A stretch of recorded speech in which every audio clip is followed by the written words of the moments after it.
Welcome back, deep thinkers. Today, we're diving deep into the 10 signs you have trust issues.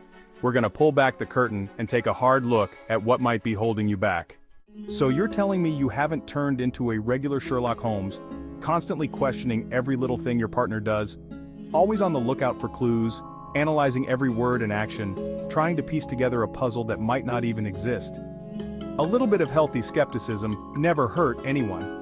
But when you find yourself doubting your partner's every move, questioning their motives, and suspecting them of things without any real evidence, well, that's a sign something deeper might be going on. It's not just about the small things, it's about a pattern of mistrust that can erode the foundation of your relationship. Let's say your partner forgets to pick up your dry cleaning again. It seems like a minor issue, right? But in the context of constant doubt, it can feel like a significant betrayal. Do you brush it off as them being forgetful? Or do you immediately jump to the conclusion that they're purposely trying to annoy you, that they don't care about you, or worse, that they're hiding something? This kind of thinking can turn everyday mishaps into major conflicts. See, constantly doubting others can create a toxic cycle in your relationships. It doesn't just affect your partner, it affects you too. The constant stress and anxiety can take a toll on your mental health. It breeds resentment, insecurity, and ultimately it pushes people away. The more you doubt, the more distant your partner may become, creating a self-fulfilling prophecy. Nobody wants to feel like they're constantly under a microscope, being judged and scrutinized for every little thing they do. This kind of environment is suffocating and can lead to a breakdown in communication and trust. So how do you break free from this cycle of doubt? Well, it starts with recognizing the problem, acknowledging those irrational thoughts, and challenging them. It might also help to talk to a therapist or counselor who can provide strategies to build trust and improve communication in your relationship. Now, forgiveness, that's a tough one. It's not about letting someone off the hook for their actions, it's about releasing yourself from the burden of holding on to anger and resentment. But when you have trust issues, forgiveness can feel like an impossible task. You hold on to grudges like they're prized possessions, replaying past hurts over and over again in your mind, letting them poison your present and future. And that unforgiving nature, it doesn't just affect your relationships with others, it eats away at you from the inside out. Forgiveness is like setting yourself free from the prison of the past. It means acknowledging the hurt, learning from it, and choosing to move forward.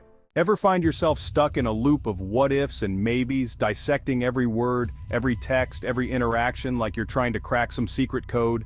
It's like your mind is a detective constantly searching for clues that aren't there. That right there, that's overthinking. And it's a surefire sign of trust issues. It's exhausting, isn't it? Your brain never seems to take a break. See, when you have a hard time trusting others, your mind goes into overdrive trying to fill in the blanks, to anticipate every possible worst-case scenario. It's like you're always on high alert, waiting for something to go wrong.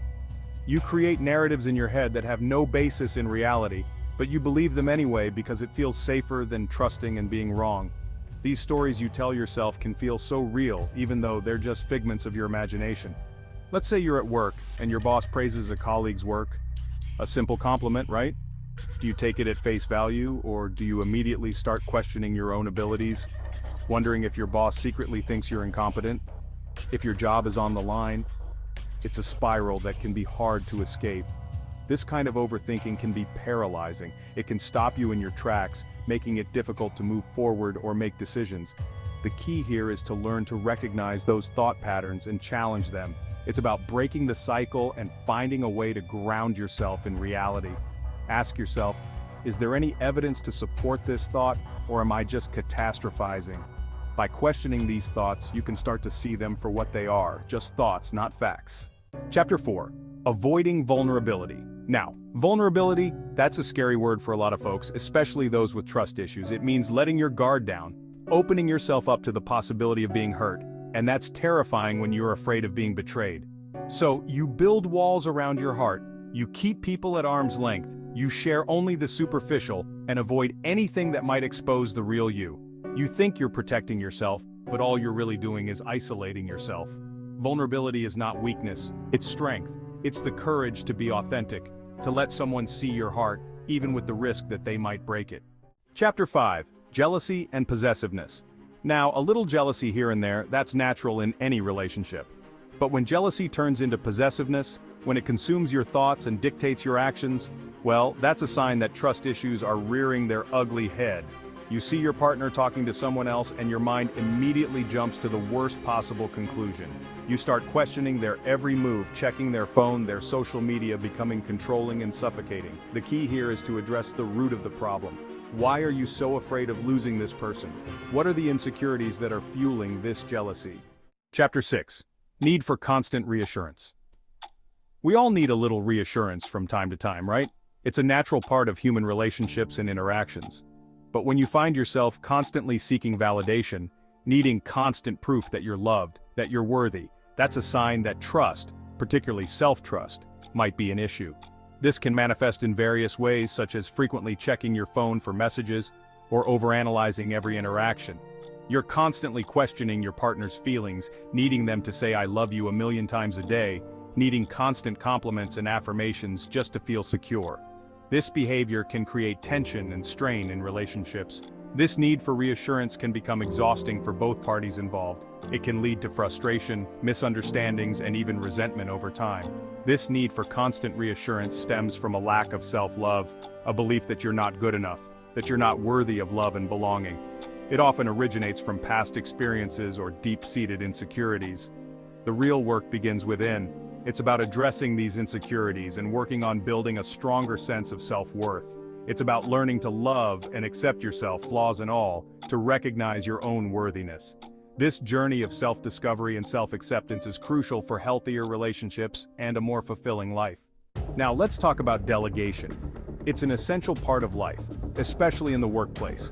But when you have trust issues, delegating tasks can feel like handing over control of your kingdom to a bunch of barbarians.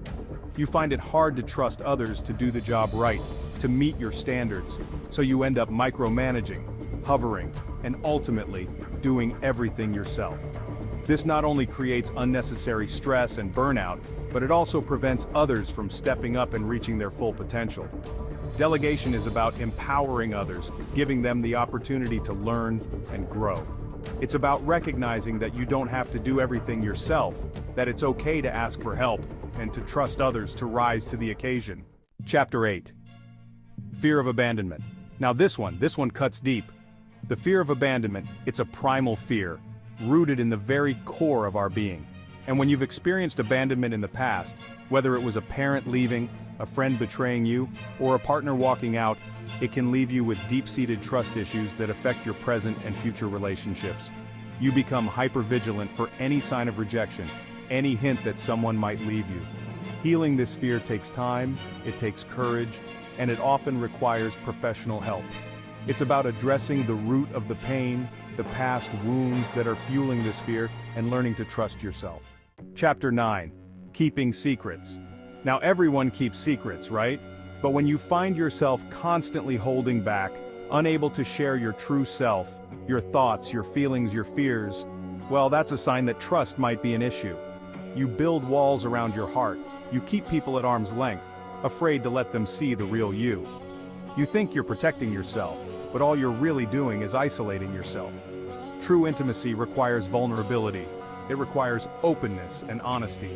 It's about letting someone see your heart, even the messy parts, and trusting that they'll still be there, that they won't judge you or abandon you. Chapter 10. Reluctance to commit. Now, commitment, that's a big one, isn't it? It's about making a choice, about saying yes to a person, to a relationship, to a future together.